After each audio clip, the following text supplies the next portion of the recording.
pumpkin bread. This is a very good fall breakfast, I guess, not really dessert, and we are going to be making it today.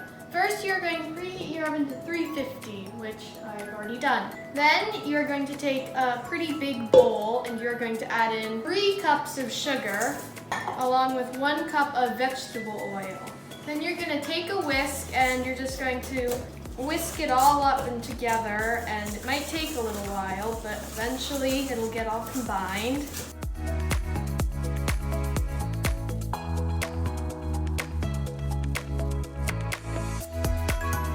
Once that's all combined, you're going to add in 3 eggs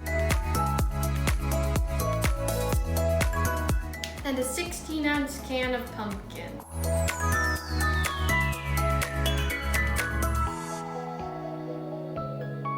Then you're going to whisk that all together. Then you're going to take another smaller bowl and you're going to add in 3 cups of flour, along with 1 teaspoon of baking soda, 1 teaspoon of ground cloves, 1 teaspoon of ground nutmeg, 1 teaspoon of ground cinnamon, lots of ground things, half a teaspoon of sea salt, and half a teaspoon of baking powder. Then you're going to whisk that all together. Then you're going to add that to your bowl of pumpkin mixture. And you're going to whisk that all together.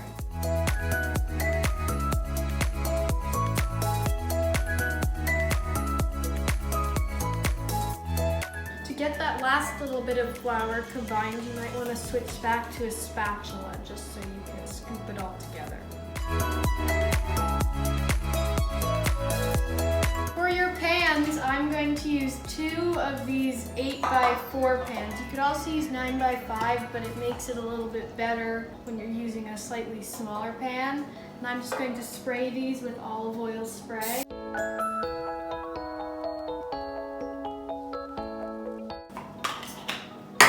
And you can divide your batter between the 2 pans.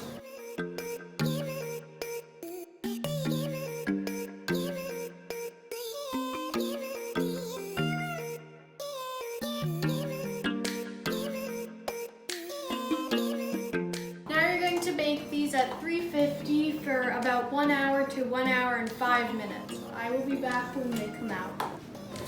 After your loaves of pumpkin bread pass the toothpick test and they're done, you can take them out.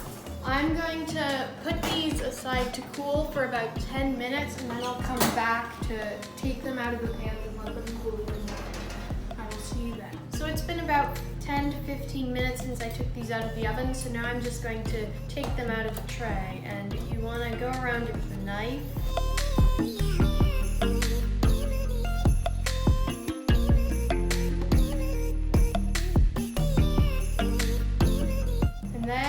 You're going to flip them over, and if it doesn't come out on the first try, you can keep pushing with your knife, or you can use a mini offset spatula to do it.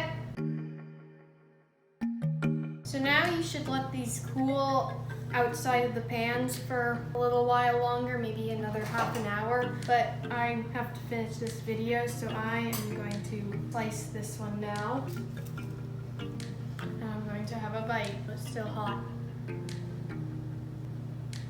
Very good, and it's pretty easy, so you should definitely make this, and I will see you next time. Goodbye.